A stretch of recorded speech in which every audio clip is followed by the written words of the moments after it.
Discipline নাই। অত বড় যদি ডিসিপ্লিন, তাহলে মুখের মধ্যে মাছ না লাগে যাতো মামা তো ডিসিপ্লিন বাইর করে কিনা। ঠিক না ঠিক? সেবা করে দিবে সেবা। আব্বা জানার আমরা মুসলমান মা, মুমিনের ঘরে জন্ম নিয়েছে মা। আল্লাহ কাছে ওয়াদা দিয়েছি, আল্লাহ আমি তোর বান্দা, আল্লাহ আমি তোর বিশ্বাসী বান্দা, আল্লাহ তোর বিশ্বাসী বান্দি আমার, আল্লাহ আমি তোর সেই মুসলমান বান্দা, সেই মুসলমান বান্দি। ইন্নাল মুসলিমিনা ওয়াল মুসলিমাত ওয়াল মুমিনিনা ওয়াল মুমিনাত ওয়াল কানিতিনা ওয়াল কানিতাত। সুবহানাল্লাহ। আল্লাহ কাছে শিখিয়ে দিয়েছে, আল্লাহ সত্যি আমি তোর মুসলমান বান্দা, আল্লাহ আমি তোর মুসলমান বান্দি, আল্লাহ আমি তোর মুমিন বান্দা, আমি তোর মুমিন বান্দি, আল্লাহ আমি তোর আদেশ পালন করা বান্দা, আমি তোর আদেশ পালনকারী বান্দি। যেরকম সুবহানাল্লাহ। কিন্তু মুসলমান হয়ে আপাবে আদেশ পালন করে না, হালাল হারাম বোঝে না। ঠিক না বিঠি? মক্কা হুজুর দোয়া করবেন, কে হুজুর কি করি, 5টা বেটা আল্লাহ দিই, 4টে মানুষ করলো, 4টে বেটার প্রশংসা গোটায় গুনার পার দীপুর পার বড়াই তোলা সব জায়গায় কয় বেটা বেটা মানুষ করতে 4টে। 4টে বেটা কেমন মানুষ করছি কোন তো? ক্ষয় কর না।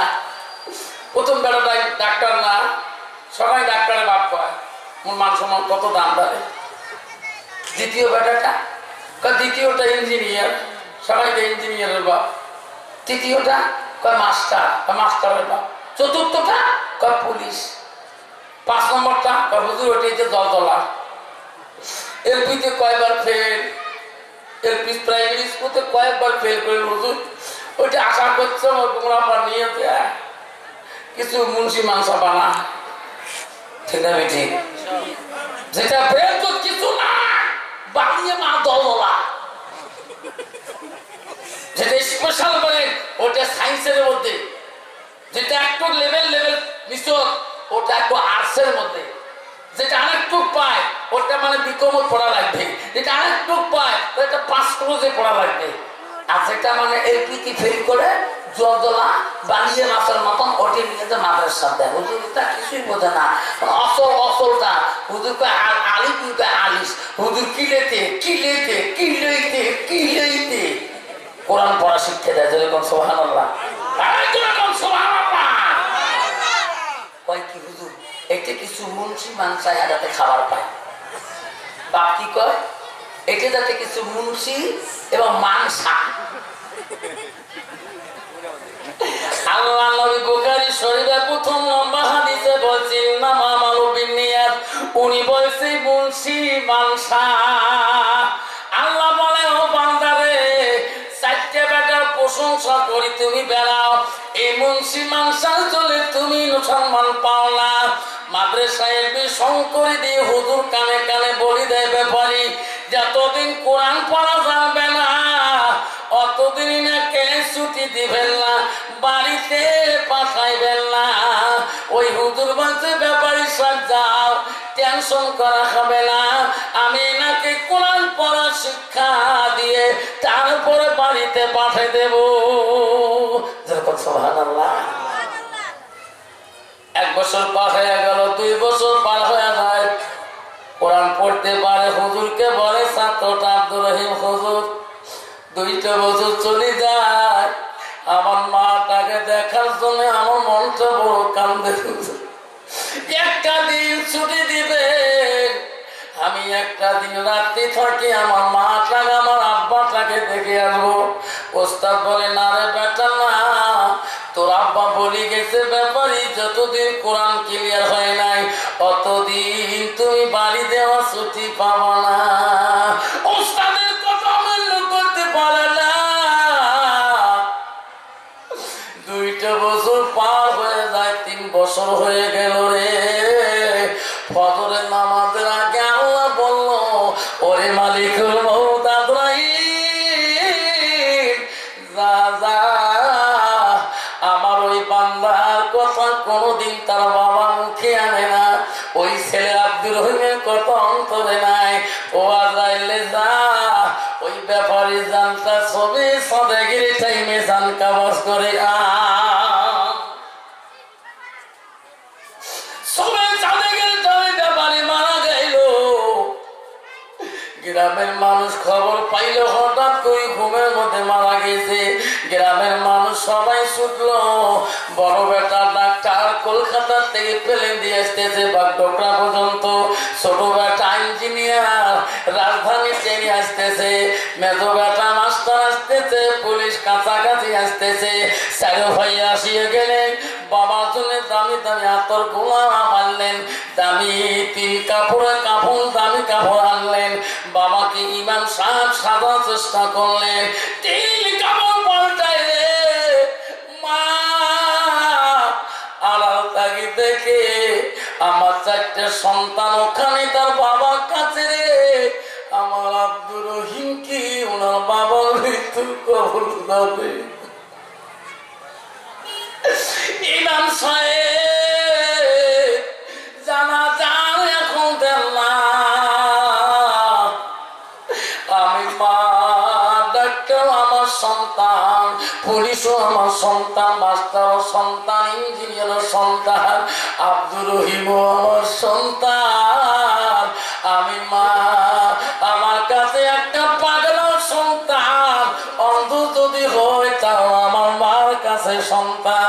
আমার আব্দুর রহিম কেন তার বাবা জানাজারে দেখি না। ইমাম সাহেব আপনি জানেন কি আমার আব্দুর রহিমকে কোন মাদ্রাসায় আমার ব্যাপারে এডমিশন করে দিতে আমার তো কোনোদিন বলে নাই। দয়া করি খবরটা নাও ওনার বাবার জানাজারে শরীক হবে কিনা। ইমাম সাহেব বলল চাচি আম্মা আমি জানি অমুক মাদ্রাসায় তোমার সন্তান আছে। ইমাম সাহেব দয়া করি ফোনটা লাগান। ওই ইমাম সাহেব ওই মাদ্রাসার হেড হুজুরকে মোবাইলে ফোন লাগালেন। আব্দুর রহিম ক্লাসে কোরআন পড়তেছে। হুজুরের কাছে কোরআন পড়া দেয়।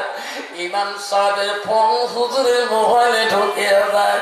হুজুর আব্দুর রহিম ওখানে আছে ক্লাসে করা।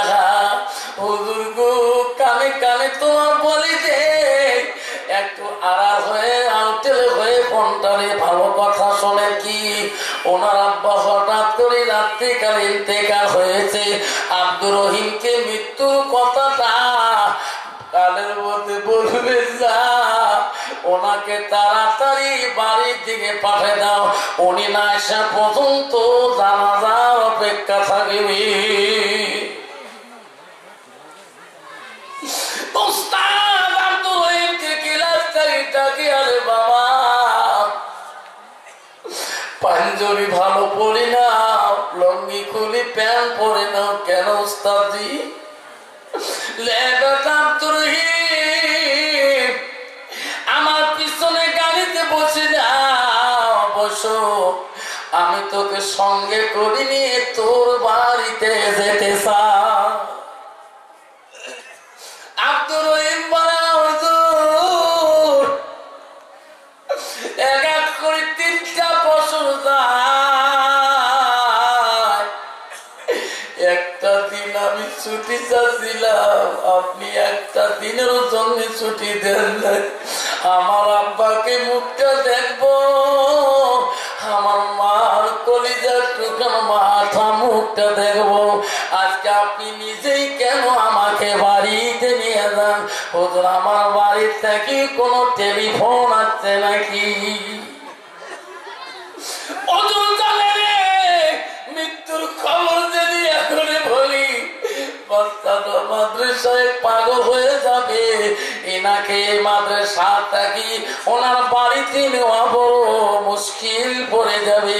মাদ্রাসা হুজুর বলে বেটা আব্দুর রহিম বাবা তুমি আমার গাড়িতে বসো, আমি তোকে নিয়ে তোর বাড়িতে ঘুরতে যাই। বাবা তুমি কি চাও না ওস্তাদ তোর বাড়িতে যাবে?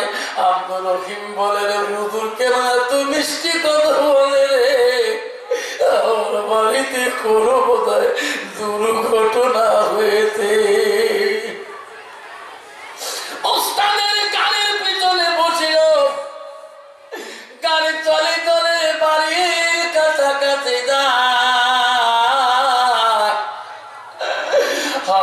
মানুষের মানুষ টুপি মাথা দিয়া ওনার বাড়ির দিকে মানুষ যায়। ওস্তাদে এত মানুষ টুপি মাথায় দিয়ে আমার বাড়ি কেন যায়? আমার বাড়িতে কোনো দুর্ঘটনা হয়েছে নেই। ওস্তাদ বলে বেটারে মাদ্রাসায় বলি নাই কষ্ট বাড়ির ব্যথা, তোরা রাতি 3টার সময় কাল হয়ে গেছে। মা বারান্দার তাকি তাকায় আমার আব্দুর রহিম কেন হাসে না? গাড়ির থেকে নামিয়া দৌড় মারে রে। মা বারান্দায় তাকাইতেছে আমার দৌড়লে কেন? দৌড়ি দৌড়ি দেয়া মাকে ডাক মারে, মা মা গো আজকে কি আমাকে খবর দেওয়া লাগে? আমার আব্বাটার সাথে আমি একটা কথাও বলতে পারলাম না। মার পায়ে ধরি পড়ে রে, আমার আব্বাটা কোথায়? কইছে বাবা ওই দেখ সবার সামনে ওই মুসুরির তালে কাফন পরে রাখছে, তোর অপেক্ষা আছে রে। আব্দুর রহিম বাবার সামনে দেয়া ডাক মারে, আব্বা এডমিশন করে দিয়ে আসলো, একটা দিনও গেল না। আব্বা গো আশা ছিল আমার আমি তো কোরআন পড়া শোনাবো। আব্বা আমি 3 বছরে 15 পারা মুখস্থ করেছি আব্বা, বাকি পারা আমি মুখস্থ করি আমি তোমাকে আসি শোনাইতাম। আজকে আপনি আমার আগে বিদায় নিয়ে চলে গেলেন, আজ থেকে আমি তোমাকে কাকে শোনাবো এই কোরআনের মধুর বাণী? চারো ভাই চিন্তা করছে, ইঞ্জিনিয়ার বলে ডাক্তার দে, তোর জন্য বাবা লক্ষ লক্ষ টাকা খরচ করি ডাক্তারি পাস করাইছে, তুই বাবার সামনে জানাজাটা দিয়ে দে। ডাক্তার বলেন ইঞ্জিনিয়ার বাবা দুনিয়াতে যত শিক্ষা দিয়েছে কিন্তু এই শিক্ষা আমার আব্বা আমাকে দেয় নাই। আজকে আমি আমার আব্বার সামনে দাঁড়া আমার এলেম নাই। ডাক্তার বলে ইঞ্জিনিয়ার তুমি যাও। ইঞ্জিনিয়ার বলে যত ব্রেন খাটি সব খাটাইতে পারি, আজকে আমি আমার আব্বার সামনে এই ব্রেন খাটিয়াতেও পারি না। ইঞ্জিনিয়ার বলে মাস্টার তুমি যাও। মাস্টার বলে আমি পাবো না, ওই দিদি আমার কাছে নাই। পুলিশ তুমি যাও। পুলিশ কয়ে আমিও পাবো না। সালু ভাইয়ের বক্তব্য শুনে আব্দুর রহমান কান্দি কান্দি বলো ভাইরা দুনিয়াতে আব্বা তোমার তাই ভাইয়ের প্রশংসা করেছে, আমার প্রশংসা আব্বা দুনিয়ায় করে নাই। আব্বা যে ডিগ্রি তোমাকে পড়াইছে আজকে তোমার শক্তি নাই। আব্বার সামনে দাঁড়ায়া ওই তাকবীর দিয়ে জানাজারা পড়া, ভাই তোমরা আমার পিছনে দাঁড়ায় যান। আমার দুনিয়ার ডিগ্রি না থাকতে পারে, আমি কোরআনের হাফেজ, আমি আমার আব্বার সামনে আমি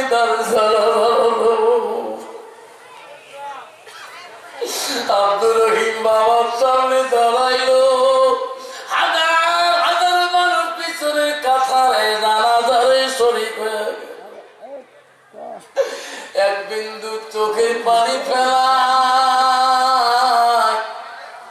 আল্লাহ রাসূল বলেন সন্তান যখন এক বিন্দু চোখের পানি ফেলাইবে আওলাদুন সালিহুন ইয়াদুলাহু, নিঃসন্তানের দোয়া নিঃসন্তানের মুনাজাত একবার চোখের পানি ফেলাইলে আল্লাহ তার বাবার কবরের আযাব আগে মাফ করে দেয়।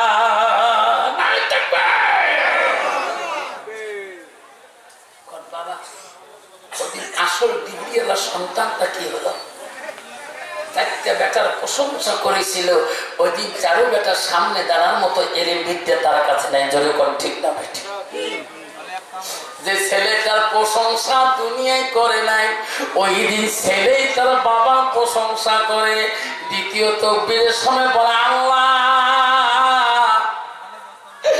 আমার আব্বা আমাকে যতটুকু কোরআন শিক্ষা দিয়েছে আল্লাহ আমি অতটুকু ব্যয় করবো।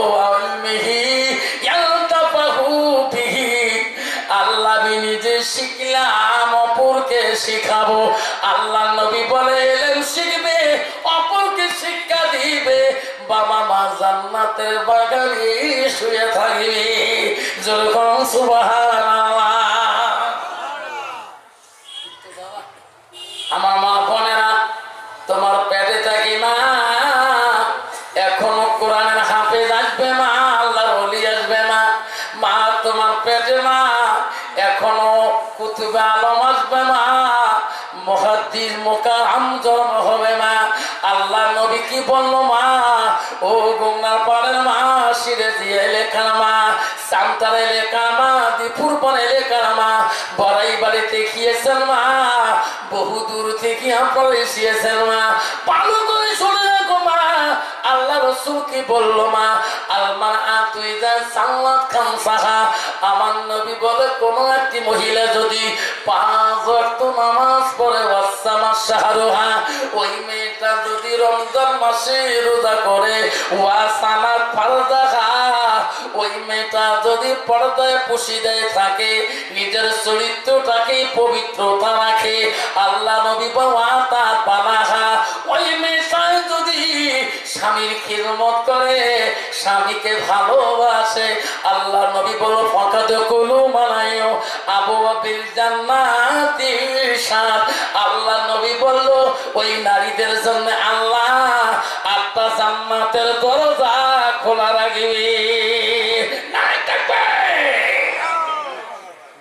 কিন্তু বাবা আমি ওই রকম নারী আমার বানাইতে হবে, আমার নারী আমার বিবি যাতে নামাজি হয়। যেরকম ঠিক না ঠিক? আমার বিবি যাতে পবিত্রতা হয়, আমার বিবি যাতে আল্লাহওয়ালা হয়, আমার বিবি যাতে পর্দানিশী হয়। তাহলে তোমার ঔষধ থাকি, তোমার বিবির কারণ থাকি আল্লাহর ওলি এখনো জন্ম হবে। যেরকম সুবহানাল্লাহ। মা বোনেরা, আমারা ও আমার তামতা মা বোনেরা, গঙ্গা পাড়ের মা, মা তোমার জন্য জান্নাত নবী সহজানি করে দিল। যদি মা তুমি নারী হয়ে থাকো মা, আম্মা গো জান্নাত বড় সহজ হয়ে যাবে। আম্মা তোমার নামাজটা পড়তে হবে। বিশ্ব নবী রাসূলুল্লাহ একদিন হযরতে আয়েশা মা সিদ্দিকাকে বললেন, মা বোনেরা ভালো করি তাফসীরটা শুনে রাখো। হযরতে আয়েশাকে বললেন, আয়েশা রে আমার বাড়িতে কিছু রান্না করা কোন বস্তু আছে নাকি? আমাকে দাও, আমি রাসূল কিছু বস্তু খাবো। হযরতে মা আয়েশা বলল, রাসূল গো আমার বাড়িতে 2 দিন ধরে চৌকায় আগুন জ্বলে না। ও নবী আমি আয়েশা 2 দিন ধরে চৌকায় আগুন ধরাইতে পারি নাই, কি রান্না করবো, কি তোমাকে দেব? বিশ্ব নবী বলল, আয়েশা রে আমি ফাতেমার বাড়ি থেকে যাই, আমার ফাতেমা আমাকে দেখলে আমাকে নিশ্চয় খানার ব্যবস্থা করে দিবে।